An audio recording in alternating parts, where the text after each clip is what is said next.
Yeah, so I'm all right. So I'm going to share my screen. Wait.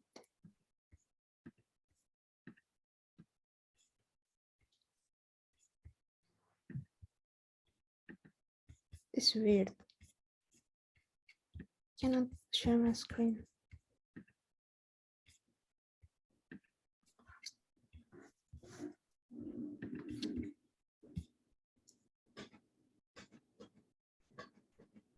Sorry, a second. I think something with the permission or something.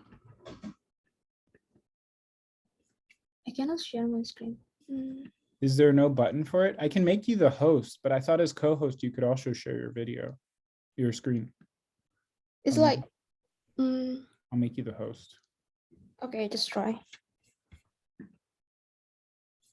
Because it shows like unknown for me if I want to share my Chrome for some reason. If it doesn't work, I can also just pull up share the paper from my screen, and then you can just tell me like scroll down, scroll up. Okay, just try to promote me to host first.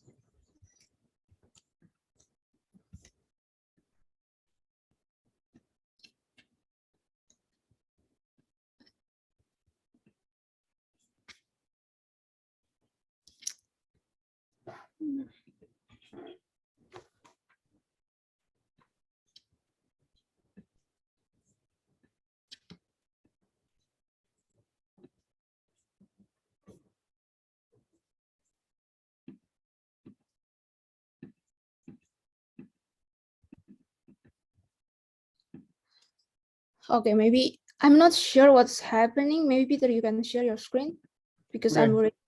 Yeah, we'll waste more time.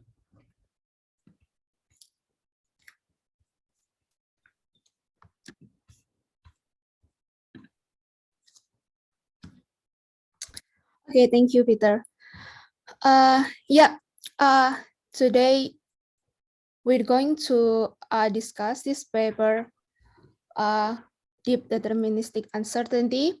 As Peter has mentioned before, lately at NPlan, we have been doing some work related to this, which is about quantifying the uncertainty estimation from ML model prediction. And even we want to disentangle between epistemic and alliatoric uncertainty. This particular paper, they call the method DDU, and they benchmark the results with the other, in particular, two methods, which is DUQ, which is Deterministic Uncertainty Quantification, if I'm not mistaken, and the SNGP, which is basically applying spectral normalizations on a Gaussian process layer. So we will talk about later. The other method that has been very popular to do this uncertainty estimation is deep ensembles, which is basically about training multiple different models, and we calculate the average of the entropy. Sorry, the entropy of the average of the prediction. And this method, DDU, claims in terms of performance, they are somewhat on par with ensembles, but they are more computationally efficient, because for ensembles, imagine you need to train multiple different models, but with this DDU, we only need to train one model. So it's only a single forward pass for this. So that's why they claim this is computationally more efficient. Okay, can you scroll down? To refresh what Peter has mentioned before, there are two types of uncertainty and machine learning. The first one is epistemic, which is, in other words, is model uncertainty, or the uncertainty that comes from lack of data points. And this kind of uncertainty can be reduced if we have more data points in our training set. The other types of uncertainty is aleatoric uncertainty, which is like inherent stochasticity in the data set. So for example, if an example has multiple plausible labels, then this will give a Alliatoric uncertainty, because even though we add more data to it, we will not be able to reduce it just because it's a natural stochasticity in the data. And we want to be able to disentangle these two types of uncertainty because, for example, one example they put in this paper is that if we want to do active learning, which means that we want to add more training data points to our training set, but we want to choose only useful data points. What I mean by useful here is like when we want those new training examples that are added to the training set help models to learn instead of like already known examples which will not help the model to learn. So that's one example that they put here. In which page are you? This is Peter. Can you scroll a bit?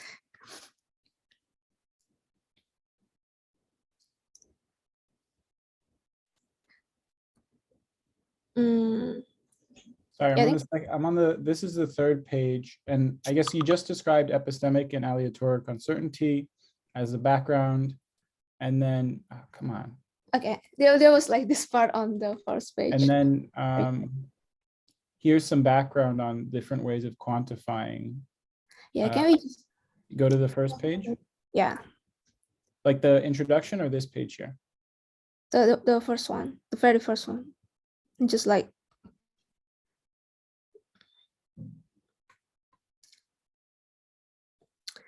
yeah.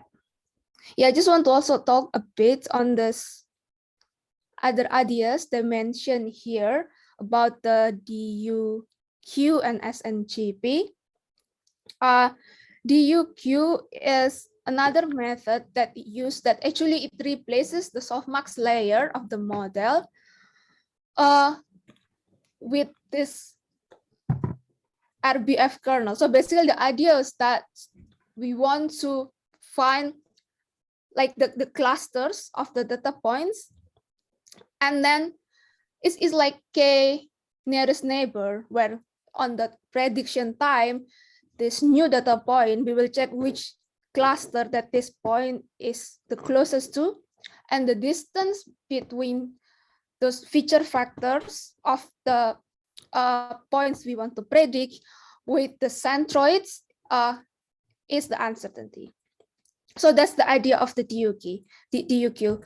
And they mentioned that this method cannot disentangle Alliatoric and epistemic uncertainty well, because imagine if there are, for example, we have two classes and there are two centroids, and then the point we want to predict sitting between those two centroids, the model cannot distinguish whether this is Alliatoric uncertainty or epistemic, because in the case of epistemic, the test point will be located far from these two centroids, while in the case of Alliatoric, the point will be like sitting somewhere between those two clusters. So that's one of the disadvantages of this DUQ. And the other method is the SNGP, where they use this spectral normalization to do some feature factor regularization, and then they used Gaussian process layer. But then they also mentioned that this, can you scroll down to the second page, please?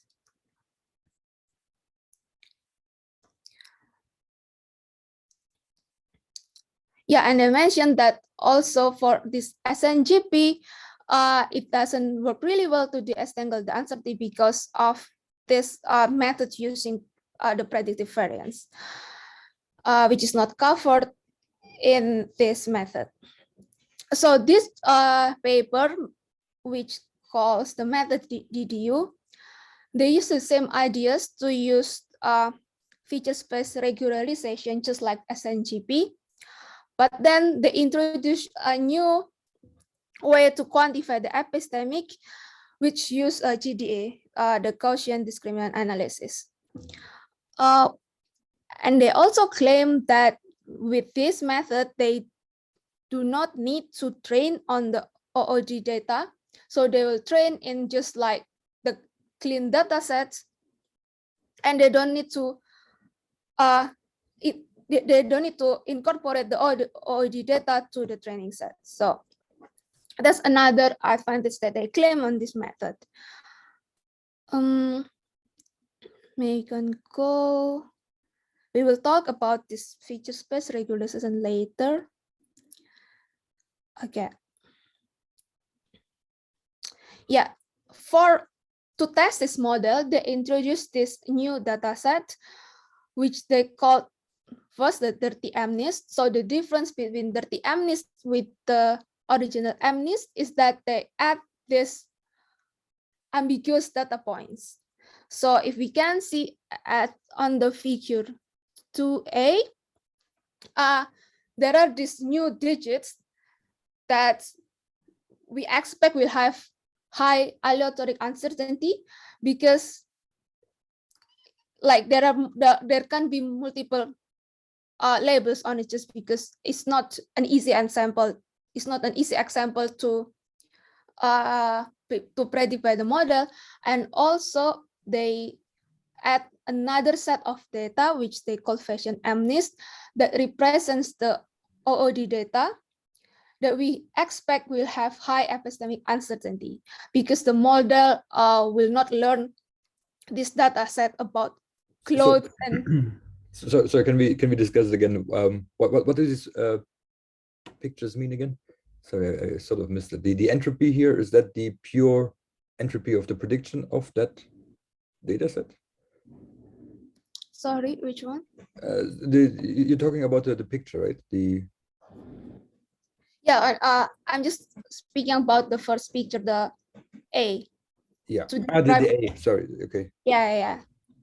To describe the data set that they use to represent this epistemic uncertainty. So the OOG, the fashion MNIST, will represent high epistemic uncertainty, and the ambiguous will represent high aleatoric uncertainty. Yeah, can you scroll down? Okay, I'm just like Next page or no? scroll up a bit. I'm sorry. No worries.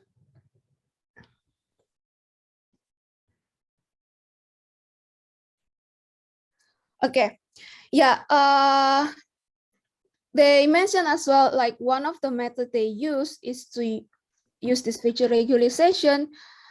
That this way they will make sure that we will bound the hidden representations to, like, we want to make sure that this feature space density will incorporate the smoothness and sensitivity. We can talk a little bit later, but yeah, I think we can. Okay, can you scroll down?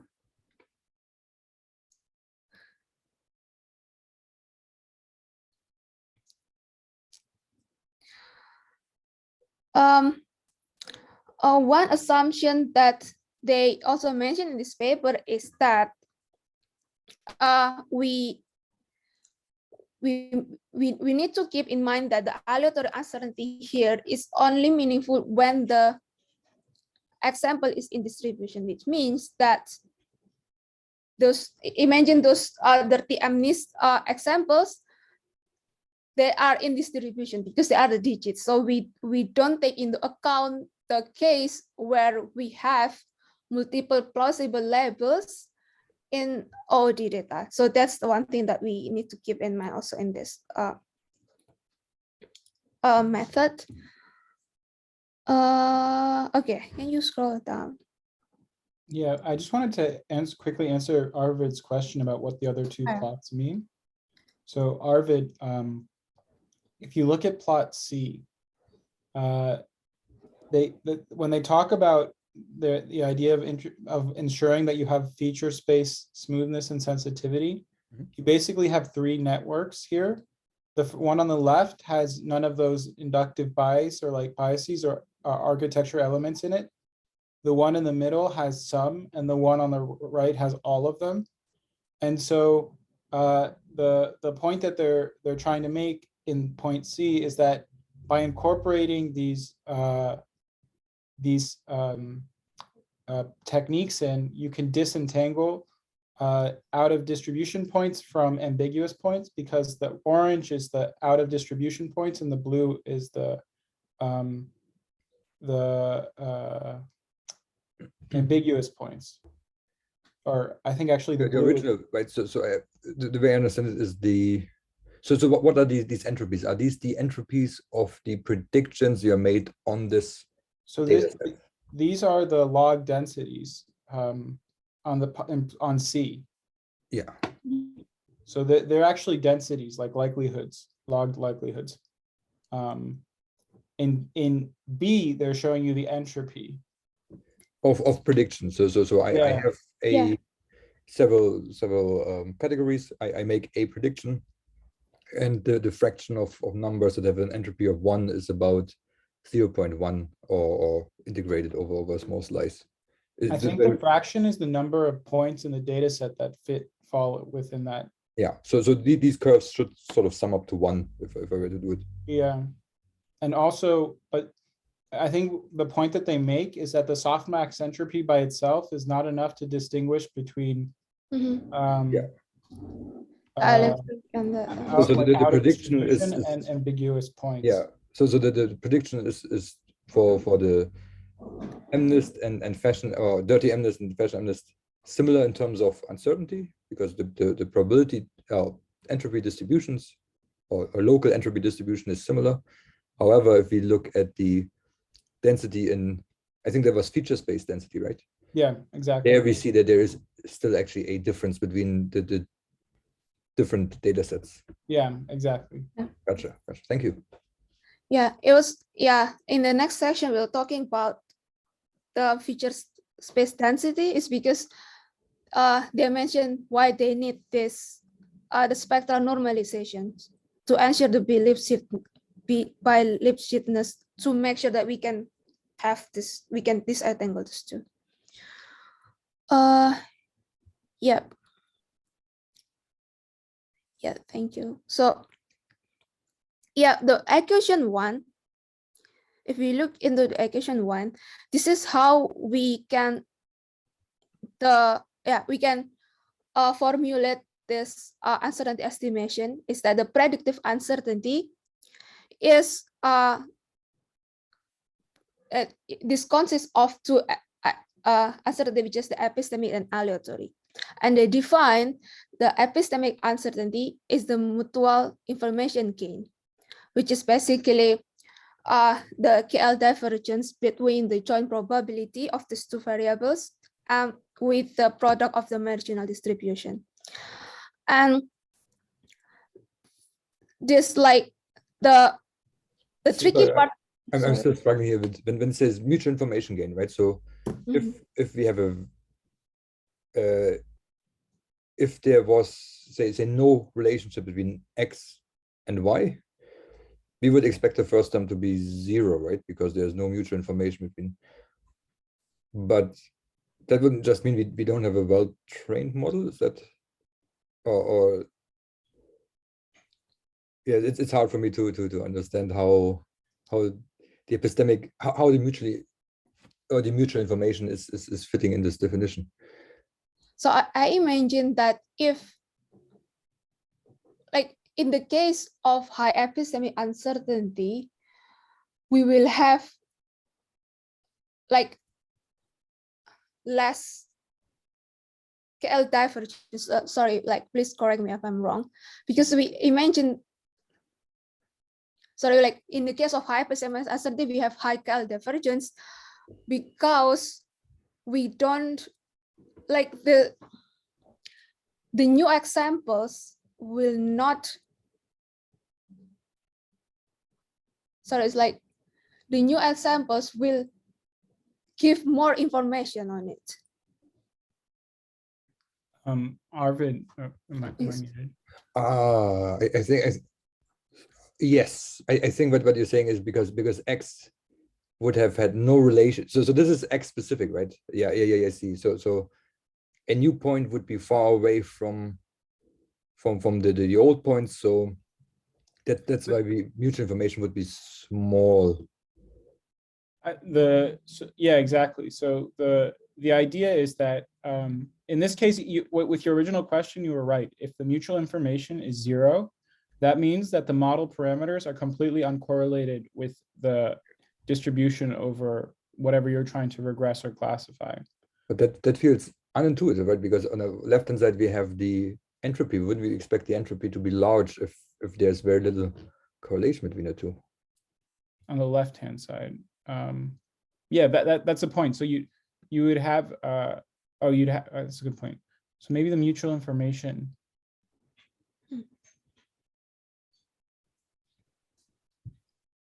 Yeah, I'm just thinking, so mutual information is calculated by, or is that then more than compensated by the aleatoric uncertainty, right? A model that has no predictions will have the rates are essentially random. This would automatically balloon the right term in the equation.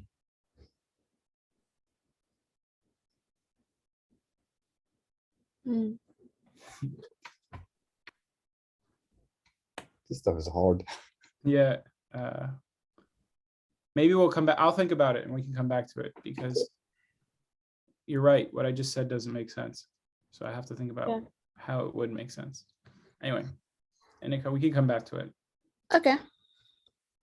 So yeah, they mentioned, as I mentioned before, they mentioned another way to quantify it using deep ensembles, that with, for example, we have 5 models or like any arbitrary number of models, and then we find the average of those predictions, and then we estimate we calculate the entropy of that, and that will become the predictive the left hand side on the equation 1. So can you scroll up a bit? Okay, wait, yeah. So yeah, in this method, they introduce this feature space density idea, because the idea is that if there is an unseen point, it means that this point like will have very high will have a high distance to the existing clusters of the feature factors, and then once we add these new points to the existing cluster of feature factors, then the distance of this new test point with the new cluster will be lower. So this is the idea of the feature space density they have in this method. And they also mentioned that there is this phenomenon called feature collapse, which means that in the case of feature collapse, we cannot distinguish whether a point is an OOD point, or because it has a high alliatoric uncertainty. It's the same case with the DUQ that I mentioned earlier, is that because when we have a point that is far away from the current clusters, is it because this point is out of distribution, that's why it is far, or because it's just like sitting between those existing clusters? And how they make sure that we can distinguish these 2 points is that they introduce this feature space regularization. In this case, they bound the, can you scroll to the right? I think there's this equation somewhere. Yeah, they bound, yeah. This equation over here. Yeah. So they bound this feature factor or the hidden representations to have this like the lower bound represents sensitivity, meaning that we want, if there is an unseen point that is added to the training data, we want this training data like change, the density changed with this new addition. We will not learn anything. Otherwise, this unseen point will not give any more inputs to the model. But we also have the upper bound, which ensures the smoothness, meaning that we don't want it to be too sensitive, because otherwise the model will not be able to generalize. So it will be like sort of overfitting, because for every new point, it will just change. So there are two bounds here, which follows this by Lipschitz equation, and there are two ways to make sure this equation holds. Is that by using the Jacobian regularization or using the spectral normalization, which they use in this method. One quick question: these two Lipschitz constants, right? So they essentially, as you said, tell you whether how you expect your density functional to move over your input space, right? So are these effectively hyperparameters you put in when you before you know it, or is there some way to sort of tease it out of the data itself, but what these ideally should be? So I guess these are not hyperparameters. In fact, like if you look into the techniques that they use, they're loosely enforcing. They're maybe not even with real theoretical guarantees that the sensitivity and smoothness. I see. Like spectral normalization guarantees some kind of Lipschitz constant for your distance function in your embedding space, or like so that the space created by projecting x to whatever f of x is. Yeah. And then I think that the other technique that they use is residual connections, and that I think enforces sensitivity, because it means that lower bound. Yeah, because it means that like because you're using residual connections, if there's a change in the input, that should change the output because the input has changed. But wouldn't a residual connection, if not trained? I see what you mean. Yeah. Never mind. Yeah. You're right. So actually, there would be KL equals 1, right? A pure untrained residual connection is KL equals 1. Yeah. Gotcha. Cool. Yeah, so actually they explain in details about spectral normalization in SNGP paper. And it's quite a simple technique that basically they want to bound the hidden representation by a constant that's the constant is derived from the equation.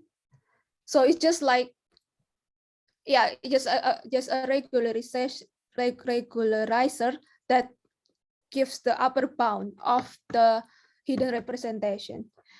And they also mention that this is because there are two assumptions that needs to be held, which is that the hidden representation must be distance aware and distance preserving, meaning that if we want to use the distance of the hidden representation with the centroids as an uncertainty estimation, we want to make sure that this distance like really represents the uncertainty, right? So That's why they call it distance awareness, and they also have this distance preserving, which means that we want to make sure that this distance also represents the, how to say it, like the distance in the input regime. Like for example, they give also example about the distance preserving in, for example, in NLP. For example, we want to make sure that the cosine similarity of two words will be able to represent how much semantic similarity they have. So yeah, like this is the, like we want to make sure that the distance in this hidden space represents the distance in the input space. Sorry if I don't use the right term. Yeah. So yeah, basically that's the ideas of these two papers. The first one, they used spectral normalization to regularize the feature space by actually having a constant to upper bound the hidden space. And the other one is they introduced this GDA, the Gaussian discriminant analysis tool, which is a generative learning algorithm to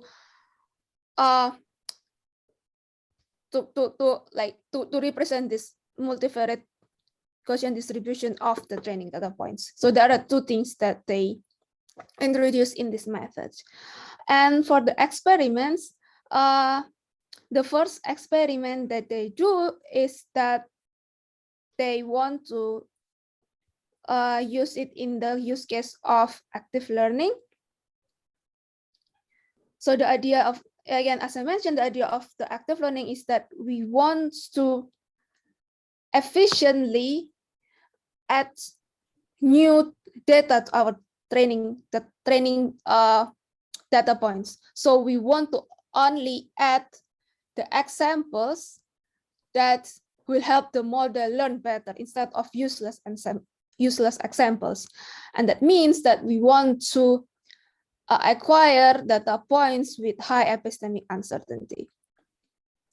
So they have several data sets that they use. The first one is only using the clean MNIST, which is the original MNIST. Inneke, do you think I should go up to the results? Yeah, I think the results are over here, and they even have the names of the different data sets on it. So yeah. Oh yeah, cool. That's better. Yeah. So in the first two pictures, the A and B, they claim that their performance is on par with Ensembles. So we can see that yeah, the softmax mode way is the weakest one. And basically they mentioned that even though they are on par with Ensembles, their method is better because they are more computationally efficient, because they don't need to train multiple models to be able to get these results.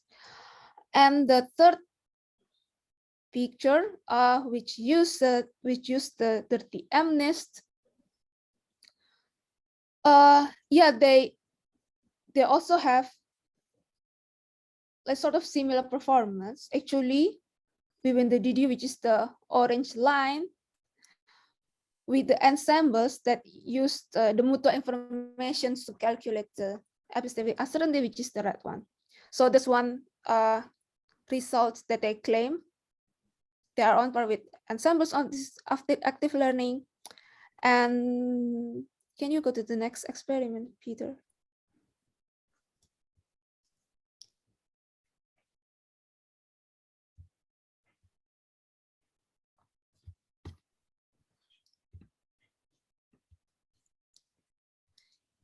Yep. The next experiment is they want to check the OD detection. So there are several other models they use as benchmark. The first one is the energy-based model, which is just the softmax entropy of of a model. So yeah, like the prediction after the softmax layers, they calculate the entropy of that. And the DUQ, which use the RPF kernel and the SNGP. And the fourth one, they also compare with the ensembles that consist of 5 different models. Yeah. So, well, which is this DTO? This DTO.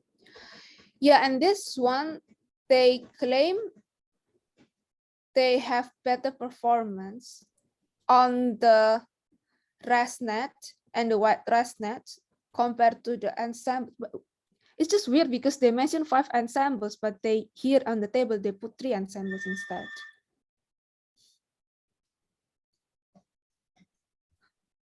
But yeah, basically they mentioned that this DDU outperforms the other method, including the ensembles. Again, with better computational efficiency. Okay, so there are those two experiments basically, and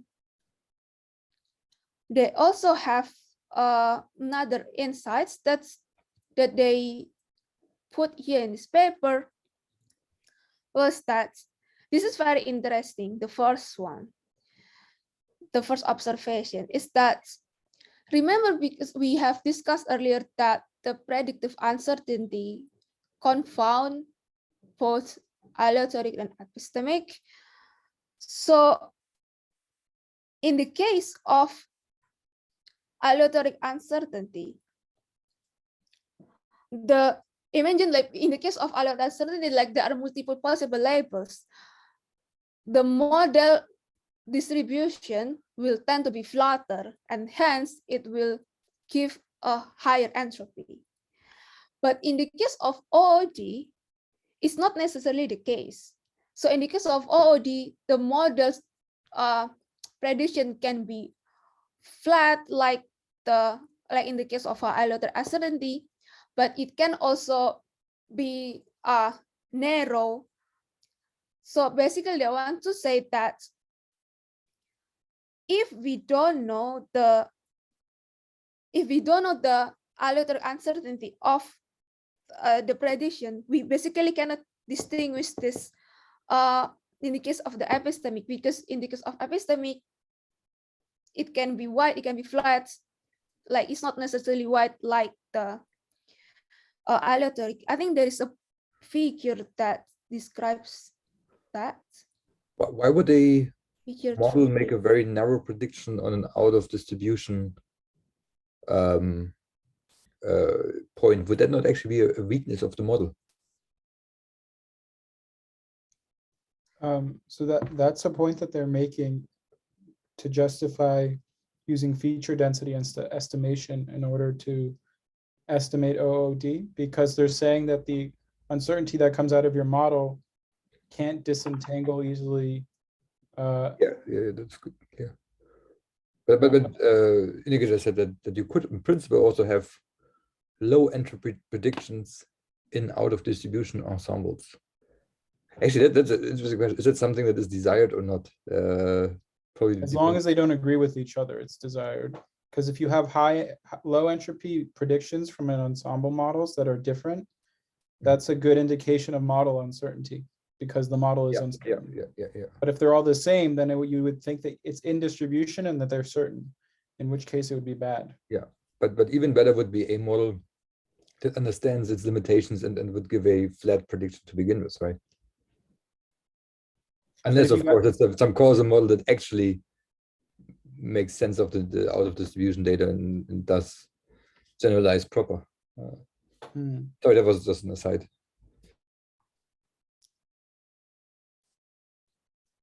Can we go to the figure? Looks like it's figure 3 dimension. This one? Or figure No, 3? that's 6. Yeah, like this one, they showed that for the softmax entropy, wait, so for example, yeah, like they mentioned that for the image B is that the softmax entropy is high for ambiguous points, or in other words, a high alliatoric uncertainty points. Although I'm not sure actually what is X, but So X is the domain of the this example that they give. And what they do is they actually don't show any points between -2 and 2. So data points in that region are out of distribution. They only show points from -2 to -6 and 2 to 6. And so the point is that the softmax entropy is high in both out of distribution and in distribution with confused labels. Because if you look at A, the bars are labels. So there's actually points that have both labels that are 1 and 0. And that's where you see, and that's from -3.5 to -4.5 and 3.5 to 4.5. And so they're showing that the predictive uncertainty, which is the softmax entropy, is high for both in distribution with confused labels and out distribution. And so consequently, you can't use predictive uncertainty to distinguish the two. And then what they show in C is that, but you can do that by using both predictive uncertainty and mutual information, because the mutual information of the models is high for out of distribution points. But why? My question is why in the image B, for example, the point -3.5 through to -4.5, does it represent the alliatoric uncertainty with, like, does it represent alliatoric uncertainty like ambiguous points but still in distribution? Yeah. So this is a binary, this is a model trained on a binary classification task that has one input, which is a real number between -6 and 6.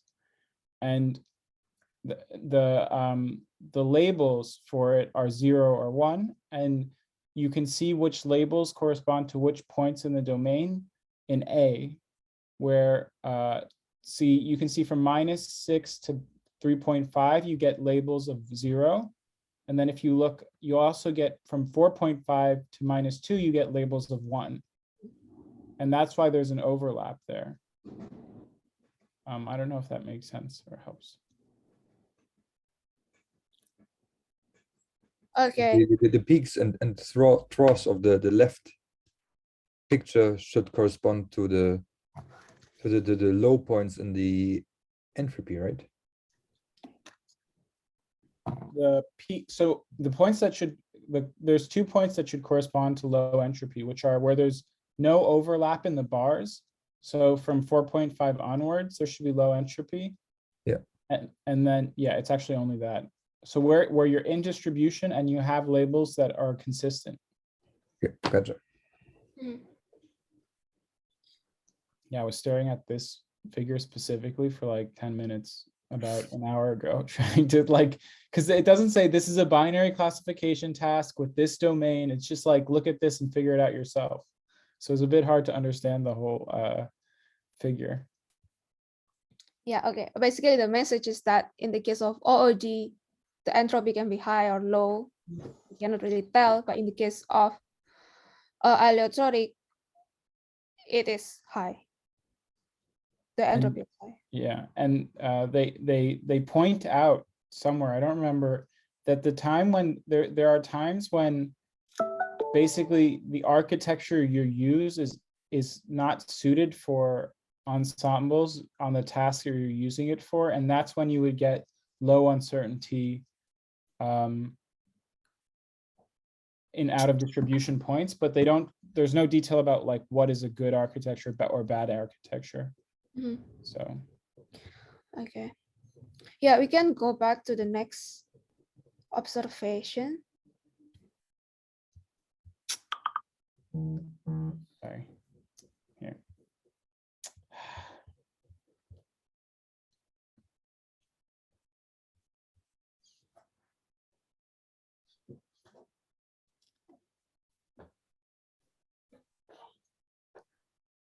So, yeah, I think we can go to the next page. We have covered the 5.1, and they have another proposition.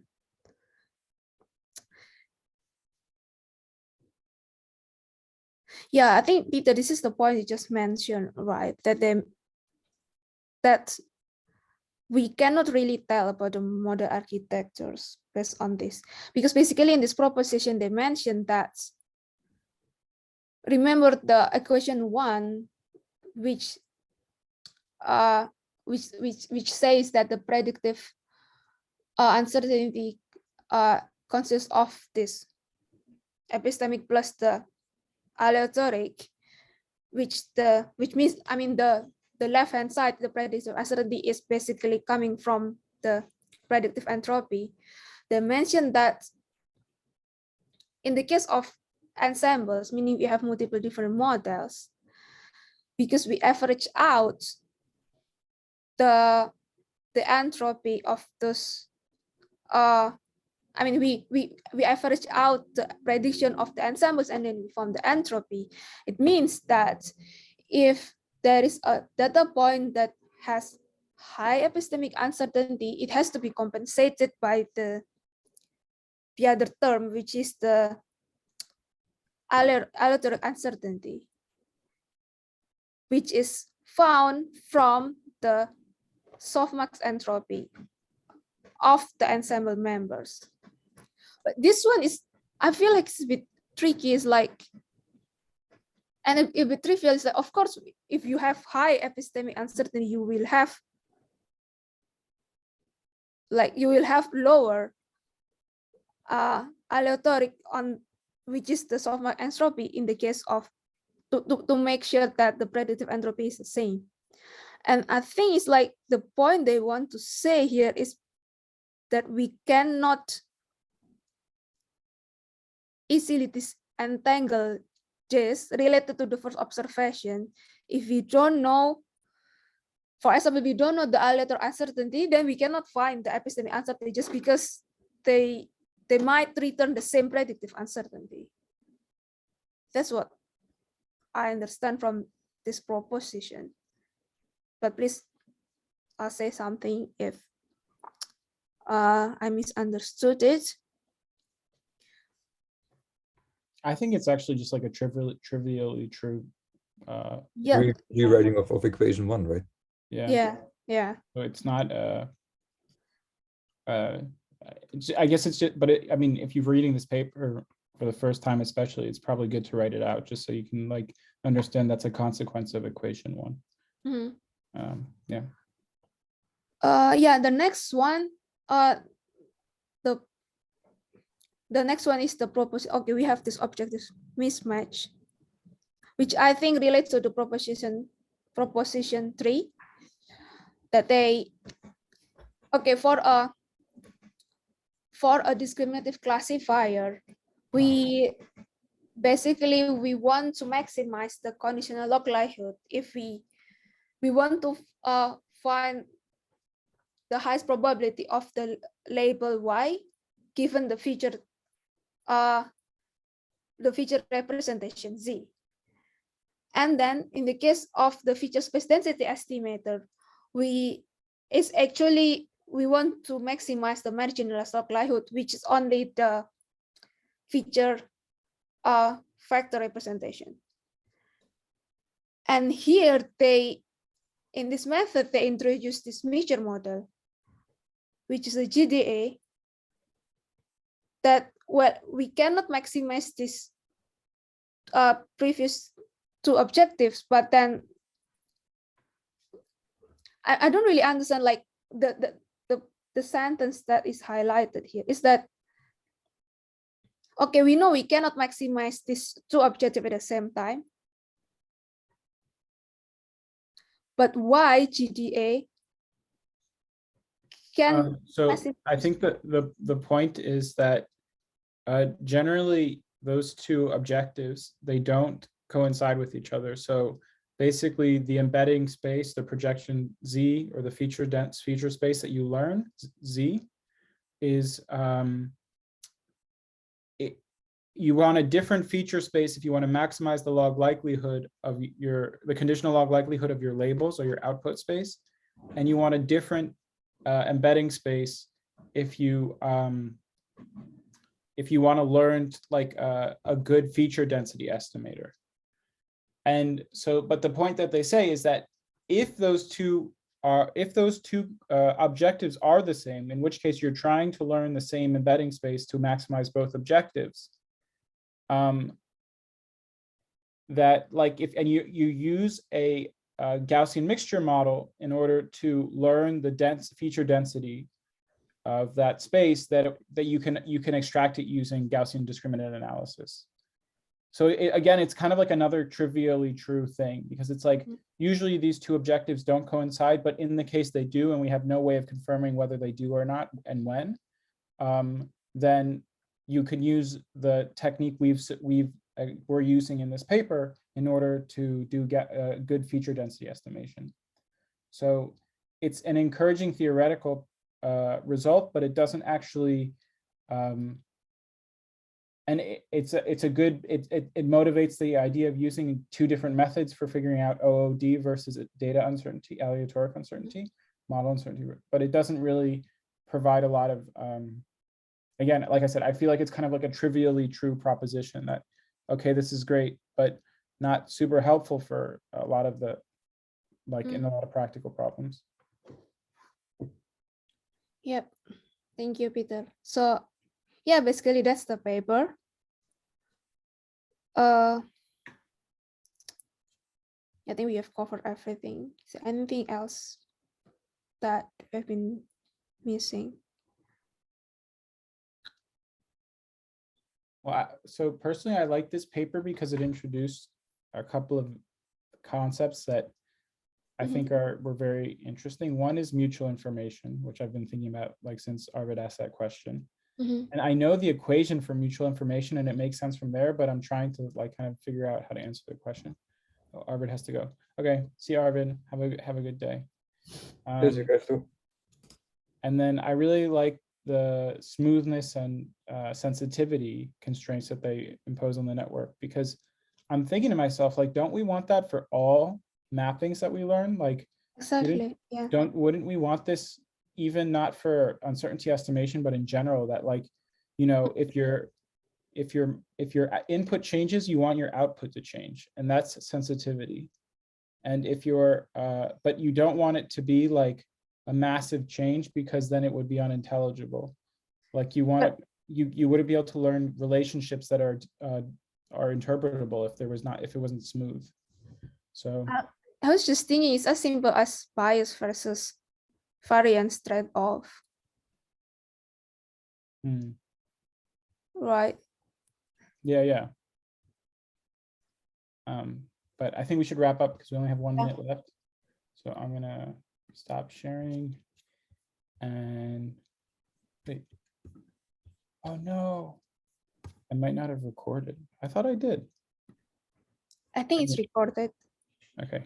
Anyway, thanks everyone for attending, and hopefully we'll see you here next week. If anyone wants to present a paper, I'm just gonna put my email in here, and you can feel free to message me if you want to present a paper or something along those lines. We're always looking for more people to present in Paper Club. And yeah, we'll see you next week. Vahan's going to be presenting an yet undecided paper. And in a couple of weeks, we'll be having another in-person Paper Club, which would be great for people to come to. Where our big sell is that we have free pizza. So come if you want some free pizza. Anyway, have a good week/weekend, and we'll see you next week. Bye, everyone. Thank you, everyone.